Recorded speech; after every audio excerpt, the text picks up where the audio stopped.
본격적인 여름 휴가가 시작되는 시기입니다. 무더위에 지쳐있는 분들 휴가 계획들 많이 세우고 있을 텐데요.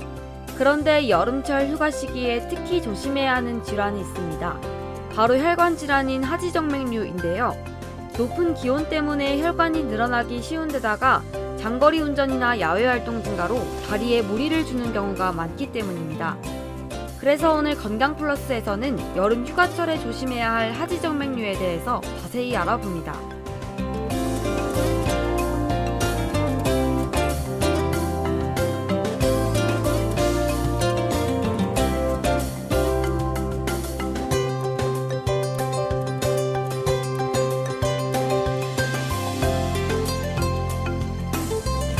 안녕하세요. JCN 건강플러스의 홍관입니다. 오늘은 닥터정맥 의원 김낙희 원장과 함께 여름 휴가철에 조심해야 하는 하지정맥류에 대해서 자세한 얘기 들어보겠습니다. 원장님 안녕하세요. 안녕하세요. 네, 원장님, 이 하지정맥류 환자들은 요즘 같은 여름 휴가철에 긴장한다고 들었습니다. 실제로 여름 휴가철을 전후로 내원하는 환자들이 많다고요. 네, 딱 이 시기가 여름의 휴가 시기여서 여행 계획 잡으시는 분도 많으신데요. 한편으로 하지정맥류 환자분들에게는 민감한 계절이기도 합니다. 하지정맥류는 여름철 기온이 올라갈 때 상승된 기온에 따라 병든 정맥류 혈관이 더 늘어나고 정맥류의 피가 다리에 고이는 현상도 심해지게 됩니다. 그래서 여름 휴가철 장시간 운전을 하게 되거나 무리한 야외 활동을 자주 하게 되면 하지정맥류가 악화돼 휴가 끝나고 바로 치료받으시러 오시는 분들 많은데요. 휴가 전으로 증상이 있다면 바로 치료하시는 게 좋습니다. 네. 특히 겉으로 보기에 심하지 않아도 속에 있는 혈관에 문제가 심할 수 있으니 진단부터 받아보는 것이 좋습니다. 네, 그럼 휴가 계획이 있으면은 그 전에 치료를 받으시거나 또 혹은 휴가철을 이용해서 치료 받으시는 것도 좋을 것 같은데요. 어떤 증상이 나타나면은 치료를 해야 할까요? 하지정맥류 증상은 다양하게 나타날 수 있지만 가장 대표적인 증상은 평소에 다리가 무겁고 피로하거나 오후와 저녁에 발목을 중심으로 다리가 붓고 양말이나 스타킹 자국이 깊게 생긴다면 하지정맥류 전문병원에 내원해 보셔야 합니다. 또 다리에 실핏줄이 보이거나 튀어나온 혈관이 보이고 다리가 자주 저리고 뻐근한 경우, 자주 가렵고 터질 듯한 느낌을 자주 받으면 치료해야 합니다. 네, 이 건강플러스 시청자분들 중에서 이런 증상이 있다면은 가까운 병원에 내원해 보시길 바랍니다. 자, 그런데 참 아이러니하게도 하지정맥류 환자들은 여름철에 증가하는데 여름철에 치료받기를 꺼려하는 분이 많다고 합니다. 실제로 여름철에 하지정맥류 치료받기에는 적합하지 않은가요? 외래에서 가장 자주 듣는 이야기가 하지정맥류 치료 1년 중에 언제가 가장 좋으냐는 겁니다. 특히 여름에 내원하시는 환자분들 중에는 날씨가 좀 시원해지면 날 잡아서 치료한다는 분이 많습니다. 물론 수술 후 염증이나 압박 스타킹 착용이 치료를 결정하는 데 큰 영향을 줄 수 있는데요. 한여름에 수술을 하면 염증이 잘 생긴다는 이야기는 정말 과거의 일입니다. 네. 최근에는 개인 위생 관리와 좋은 약들이 많이 개발돼서 치료나 수술에 있어서 더 이상 여름이라는 계절은 제약의 대상이 되지 않습니다. 사실 이런 불편 증상이 있어도 돌출 혈관이 없을 때는 하지정맥류가 아니라고 생각하는 분이 많기 때문에 그냥 방치하는 경우도 있다고 합니다. 하지만 실제로 돌출 혈관이 없는 경우에도 하지정맥류 진단을 많이 받는다고 하더라고요. 네, 그렇습니다. 혈관이 튀어나오지 않은 하지정맥류를 일명 잠복성 하지정맥류라고 하는데요. 혈관 돌출 현상이 보이지 않기 때문에 장시간 방치를 하게 됩니다. 그런데 이럴 경우 한번 손상받은 판막은 자연적으로 재생이 되지 않기 때문에 어쩌면 더 위험할 수 있는데요. 네. 일단 진단을 받아보시고 하지정맥류 진단을 받게 되시면 미루지 마시고 치료를 받는 게 좋을 것 같습니다. 네, 이 돌출 혈관이 없더라도 다리 저림이나 경련 증상이 있다면은 하지정맥류 검사를 꼭 받아보시기를 바랍니다. 자, 원장님, 하지정맥류는 중년 여성에게 많이 발생한다고 알려져 있는데요. 최근에는 꼭 그렇지만은 않다고 들었습니다. 남성 발병률도 높아졌죠? 네, 하지정맥류는 여성에게 많이 나타나는 질환입니다. 하지만 최근 남성 발병률이 높아지면서 중년 여성의 질환이라기보다는 남녀 불문하고 중년층에서 많이 발병한다고 해야 맞는 표현인 것 같습니다. 건강보험심사평가원 통계에 따르면 전체 남성 환자는 2016년 5만여 명에서 2020년 6만 8천 명으로 최근 5년간 31%가량 증가했고, 연령별로 살펴보면 지난해 50세에서 69세의 환자들이 전체 하지정맥류 환자 수에서 50%를 넘었는데요. 중장년층에서 하지정맥류 발병률이 높은 가장 큰 이유는 노화입니다. 나이가 들수록 정맥의 탄력과 정맥 내 판막 기능이 약해져 혈액을 심장으로 보내기 어려운데요. 그래서 심장 쪽으로 올라가야 할 혈액이 역류해서 다리에 피가 고이며 혈관이 부풀어 오르는 하지정맥류가 나타나게 되는 것입니다. 네, 이 하지정맥류의 가장 큰 이유는 노화라는 말씀이신데요. 그런데 이 하지정맥류가 응급질환이 아니다 보니까 치료를 미루시는 분이 많은데, 이 하지정맥류가 너무 방치하면은 좀 위험할 수 있다고요. 네, 하지정맥류는 단순히 미용적인 차원에서 생각하시는 분이 많아 자꾸 치료를 미루거나 안 하시는 분도 있는데, 하지정맥류는 실제로 혈관 질환입니다. 혈액순환 장애를 일으키고 합병증이 생기면 피부 궤양까지 불러올 수 있습니다.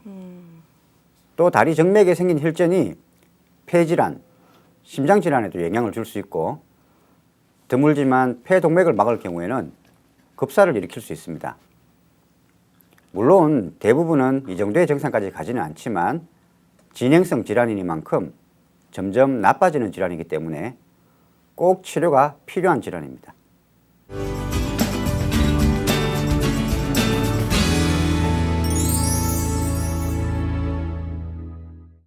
네, 이 하지정맥류는 매년 증가하고 있고 여름철만 되면 증상이 심해지는 질환인데요.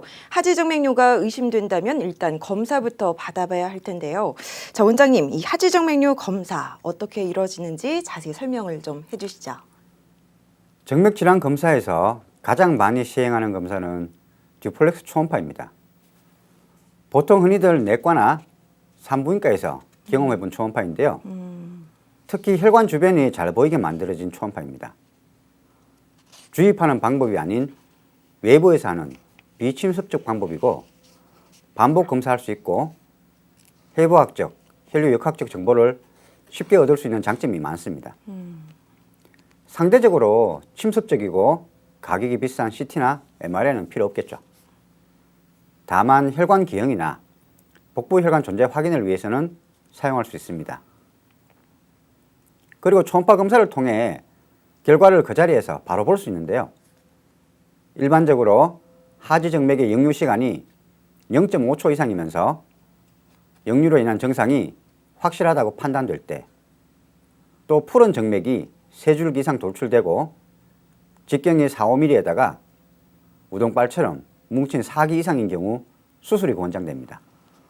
네, 이 정맥 검사에는 듀플렉스 초음파 검사를 시행한다고 말씀해 주셨는데요. 이 초음파 검사를 통해서 본 정상인과 하지정맥류 환자의 초음파는 조금 다른 모습이겠죠? 네, 이 두 사진을 보시면 모양이 많이 다른 것을 보실 수 있습니다. 네.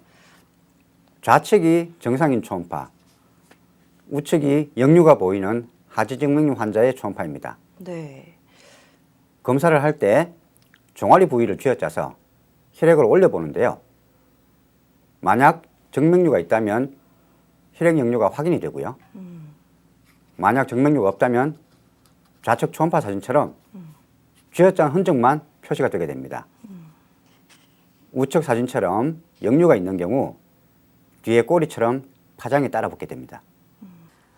네, 이렇게 초음파 검사 후에 하지정맥류로 판별이 된다면 어떤 치료가 또 진행이 될까요? 네, 초기일 경우는 보존적 요법이나 혈관 경화요법, 심할 경우에서는 수술적 요법이 필요하고요. 네. 수술적 요법에는 레이저 요법, 고주파 요법, 냉동 요법, 절개술 등 다양한 방법이 있습니다. 우선 초기 증상 치료법은 의료용 압박 스타킹을 이용한 보존적 치료 방법인데요. 예방용, 치료용, 수술 후 관리용 등 질환의 정도에 따라 압력의 강도를 택해야 하는 의료용 압박 스타킹은 체중과 신장에 따른 적절한 스타킹의 크기와 길이를 결정해야 합니다. 무조건 탄력 있는 스타킹을 신기만 해서는 오히려 질환을 악화시킬 수 있으므로 전문의에 의한 진료 후 착용을 지도받아야 합니다. 네, 이 증상 정도에 따라서 맞춤식 치료가 진행되는 것 같은데요. 증상 정도가 초기를 넘어섰다면 압박 스타킹 착용만으로는 안 될 것 같은데 여기에서는 어떤 치료가 더 추가될까요? 경화제를 투입해 문제가 되는 혈관을 없애는 혈관 경화요법이 있습니다. 출혈이나 흉터에 대한 부담이 없으며 주로 작은 변화를 보이는 정맥류나 4mm 미만의 작은 혈관에 효과가 있습니다. 치료 후 즉시 보행이 가능하지만 정도에 따라 3 내지 5회 정도 치료해야 합니다. 여성들의 경우 무릎이나 종아리에 나타나는 푸른색의 정맥류는 혈관 경화요법이 좋은 치료입니다. 외래에서 간단히 약 20-30분에 걸쳐 시술이 끝나며 통증이 없고 마취같이 필요치 않은 장점이 있습니다. 네. 그리고 병든 혈관 치료를 할 때 다른 혈관까지 손상될까 봐 걱정하시는 분이 있습니다. 하지만 병든 정맥류를 치료하게 되면 바로 옆에 정맥이나 깊은 부위의 정맥을 통해 혈액순환이 되므로 더 나빠지는 부작용은 없습니다. 문제가 되는 혈관에 직접 주사를 놓는다 이런 말씀이신 것 같은데요. 하지정맥류 혈관 경화 주사는 어떻게 시술이 이루어지는지 영상 보시면서 자세히 설명 부탁드립니다. 누구나 확인되는 가는 망상정맥에 1cc 주사기, 즉 인슐린 주사기를 이용해서 혈관에 주사 바늘을 삽입합니다. 정확히 혈관에 바늘이 위치하게 되면 주사기에 있는 혈관 경화제를 천천히 적당량을 주입하게 됩니다. 경화제가 들어간 혈관은 서서히 굳어지면서 흡수되고 사라지게 됩니다. 네, 그런데 이런 주사 요법인 경화 요법으로 치료하기에는 또 증상이 심한 분들은 레이저 치료를 한다고 들었는데요. 이 레이저 치료에 대해서도 자세히 설명해 주시죠. 네, 레이저 치료법은 전신 마취가 필요 없이 국소 마취만으로 치료를 하게 되며 초음파를 이용해 문제가 되는 혈관을 정확히 짚어내어 레이저 도관을 문제가 되는 정맥 혈관에 위치시킨 뒤 혈관 내막을 태워 역류 현상을 방지하게 되는 치료입니다. 그리고 레이저 시술은 당일 입원으로 시술 시간은 한 달이당 30분 정도이며 그 다음 날부터 바로 일상생활로 복귀 가능하므로 특별한 회복 기간이 필요하지 않습니다.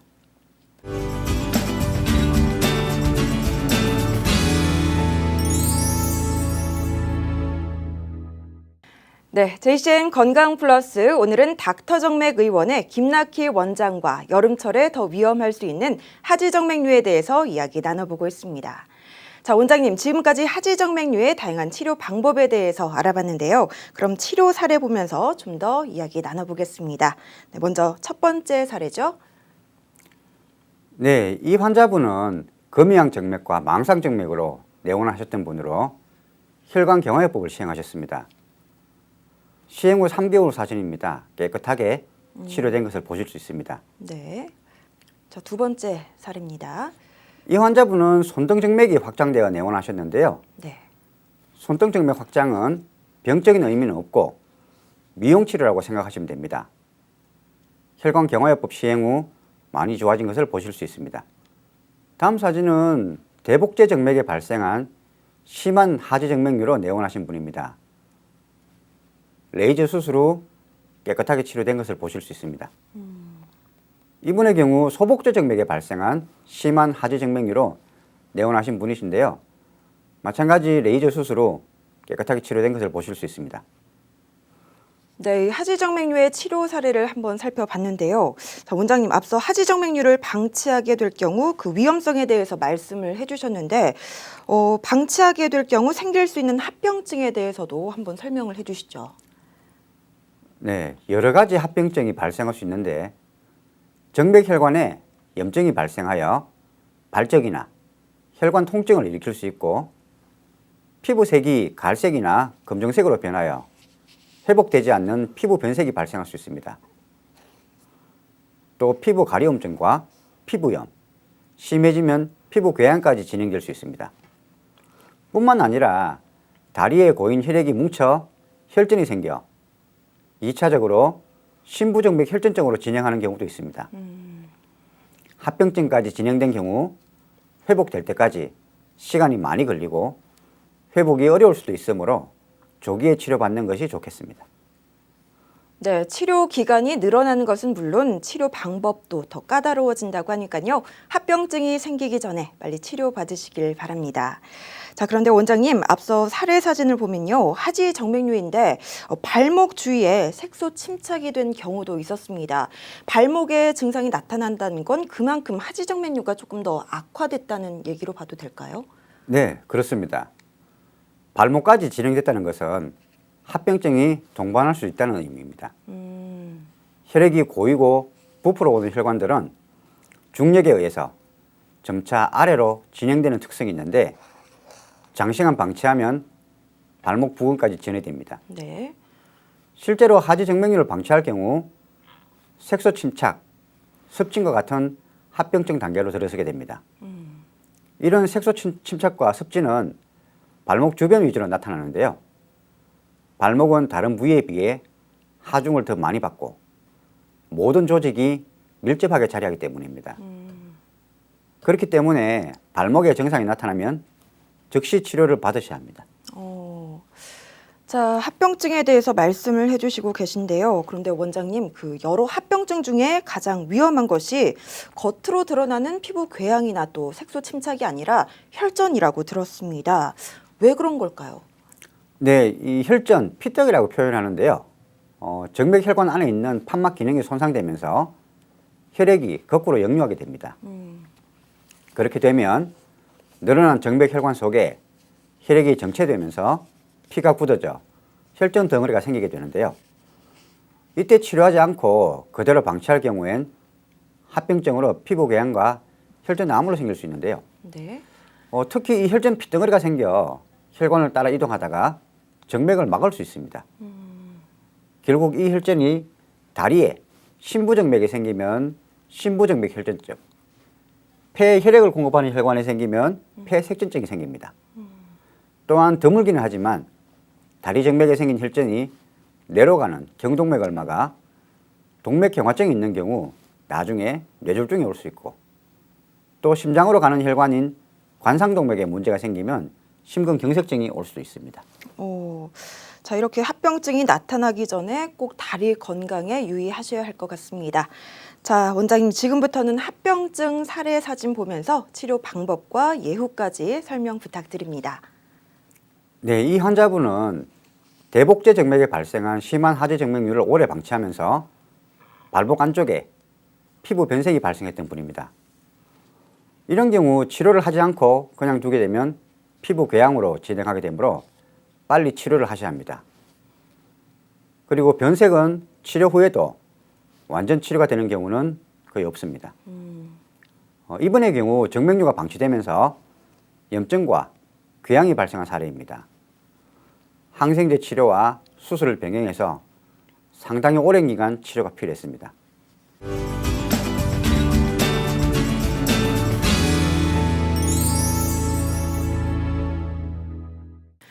네, 앞서 하지정맥류의 합병증 사례까지 함께 살펴봤습니다. 이 하지정맥류는 조기 치료가 중요하다고 말씀해 주셨는데요. 치료 후 올바른 관리도 참 중요할 것 같습니다. 어떻게 관리를 하면 좋을까요? 네, 치료 후 다음 날부터 하루 30분씩 3, 4일 정도 걷기, 자전거 타기 등 가벼운 운동을 하시고 치료 후 3주까지는 음주와 네. 뜨거운 욕실 및 사우나를 삼가야 합니다. 그 외에도 외과 전문의의 지시에 따라 2, 3주 정도 압박 스타킹을 착용하고 과일, 해초류 위주의 식생활 개선과 적정 체중 유지로 비만을 예방해야 하는 것도 중요하겠죠. 네, 올바른 식생활과 적당한 운동 꼭 명심하겠습니다. 자, 그런데 원장님, 이 하지정맥류는 미용적인 치료라고 생각하고 건강보험이 안 된다라고 생각하시는 분들이 더러 있는데요. 이 하지정맥류 치료는 보험 적용이 안 되나요? 아닙니다. 하지정맥류는 혈관 내 판막 손상에 따른 질환이기 때문에 미용 목적의 치료가 아니라 질병의 치료로 분류되어 있어서 건강보험과 개인 사보험들도 모두 적용이 가능합니다. 네. 다만 레이저와 고주파요법과 같이 특수 장비를 이용한 수술은 비급여로 분류되어 건강보험 적용에 일부 제한이 따르게 됩니다.